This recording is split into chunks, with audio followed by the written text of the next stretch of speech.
everyone. Thank you for joining us. My name is Adam with St. Marianne Parish, and today I'm joined by our pastor, Father Joseph Clemente, and the chair of our parish council, Mr. Ed Weber. And today we wanted to take a moment to speak with you, our community, about our new parish, about the new name for our parish, and the merger that we just recently completed that fully takes effect on July 1st.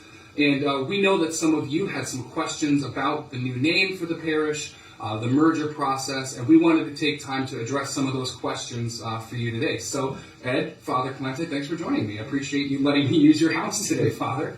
You're welcome. So, first and foremost, I'll start with you, Father. Why did we need a new name for the parish?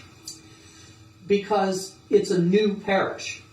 And so a new parish needs to be named just like you would name a new child that comes into your family. So this new parish comes into the diocesan family, and its name is Marianne Cope, after Syracuse's saint. Great. Secondly, and let me ask you this question, and Father, you can weigh in on it too. Who picked the name for the new merged parish? Well, there was 3 names that were submitted by the pastoral council, and we submitted it to the diocese, to the bishop's office, and we had to wait a period of time for the bishop to make a decision on which name. And then my understanding is that it had to be a name that was a singular name, okay, and a saint's name or a pope's name. Gotcha. So we did submit 3 different names, and we waited, and then Father got the notice of it, and we celebrated it was Marianne Cope. Right. Okay, so to kind of clarify the process, when the diocese approved the merger of the 2 linked parishes of St. Cecilia and Our Lady of Peace, they requested that we give them basically our top 3 picks for a name. Correct. And then the decision itself inevitably came down to Bishop Cunningham's decision as to which name. And I know that there were some names like 2 different saints that were trying to be combined together, and even maybe some people discussed, why don't we call the new merged parish the parish of St. Cecilia and Our Lady of Peace.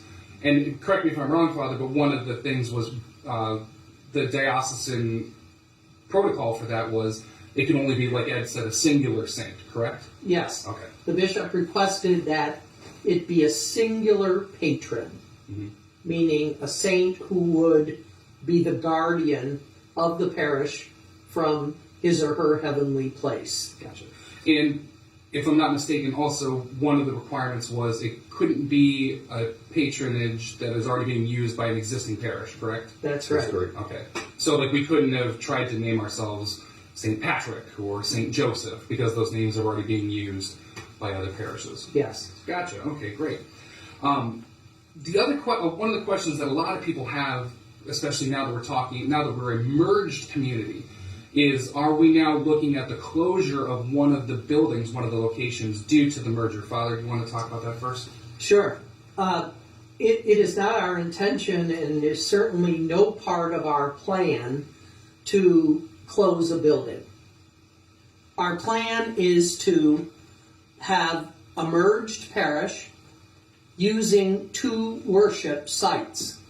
So we will continue to use the Salve and the Lakeland sites.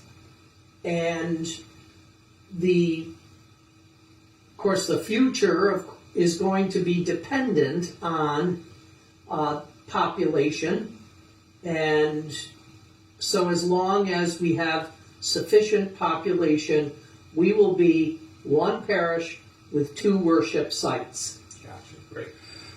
Another question that a lot of people had is, what is happening to the name of each location? Because I know that we've maybe seen some comments or heard people dialoguing about, oh, this will always be St. Cecilia's to me, or this will always be Our Lady of Peace to me. Now, Father, you have a little bit more insight to basically the canonical rules of when it comes to these kinds of things. Can you clarify that a little bit? Yes, church law or canon law requires that once a building has been dedicated as a church building, it retains its name unless it were to be decommissioned as a church building. But as long as these two buildings are church buildings, they will retain their names and their saints, Saint Cecilia and Our Lady of Peace. Gotcha. One of the questions people had a lot is, does the merger affect any anticipated linkage with possibly another parish? Like, I know that there was a plan in place of possibly linking our communities with Sacred Heart Basilica. Does this influence that at all? I'm going to say no before Father would answer that. And the reason why is because we are somewhat in that process already with Sacred Heart. And Father, you correct me if I'm wrong. We've already, the pastoral councils, both pastoral councils from Sacred Heart and from St. Marianne Cope's parish have met already. We're trying to schedule more meetings and help out the linkage by communication-wise. We want to make sure that Sacred Heart parishioners knows what's going on through their bulletins and through the pastoral council and through the priest that is assigned there. Gotcha. And I think one of the things that people maybe would like is, if we could, not to go terribly in depth, but just a really high altitude overview of who made the decision to actually go from a linkage to a merger, and maybe what some of that process looked like.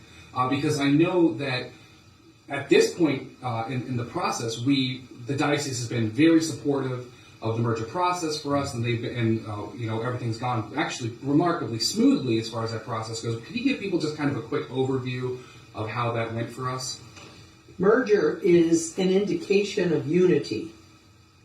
And I'm pleased to say that this has been a manifestation of great unity. The almost miraculous thing that not many mergers or even linkages can claim is that the people have learned to work together, to act in cooperation, to act in true Christian love. And so much so that it became evident that they were manifesting this unity. And that's what a merger is. It's a unity. It's like a marriage. And so, as two people who don't lose their individual identities come together and form a couple, they form that unity. And they act together for a common purpose. And so in this territory of Lakeland and Salve, we have a common purpose in being a parish. That's great. That's great. So I think finally, as we kind of wrap this up, I hope that this has maybe answered some of your questions. And if you have any feedback for us about this merger process as we complete it, please feel free to reach out to us and with your comments or your questions. I guess what I want to hear from both of you guys, and Ed, we'll start with you as the chair of our pastoral council, and then Father, you can wrap it up for us, is what is your goal? What are your goals? What are your dream? What's your dream or your vision as we go forward as a merged parish community? Well, first of all, it took a long time for the pastoral council. We merged the pastoral council over 4 years ago now, okay? And to bring people together from Salve and Lakeland together and that. And it worked. Everything worked. And what I see for the future is that we're going to be one parish, okay? And then everything that we have, such as the social events that we might have, or the masses and stuff, that we all could come together, okay? And this is what the main thing with the pastoral council is, that we want to make sure that we're all one, unified underneath one house. That's great. Father, what about you? What are your last thoughts? I always think of it in terms of a good marriage. I always say to people, especially when I'm talking to a couple preparing for marriage, I remind them that it can't be yours and mine. It has to be ours. And so I'm hoping and anticipating even greater and more in-depth cooperation. especially in the area of evangelization. This Salve Lakeland area has great need for the gospel. And it is our duty, it's our role as baptized and confirmed people to reach out and to evangelize, meaning that we need to tell the Christian story, and we need to be a welcoming community. And as we welcome people into that community, they experience Jesus, his power, the risen Lord was among his people, and he drew them in, and he offered them salvation. That's our most important role. The highest law is the salvation of souls.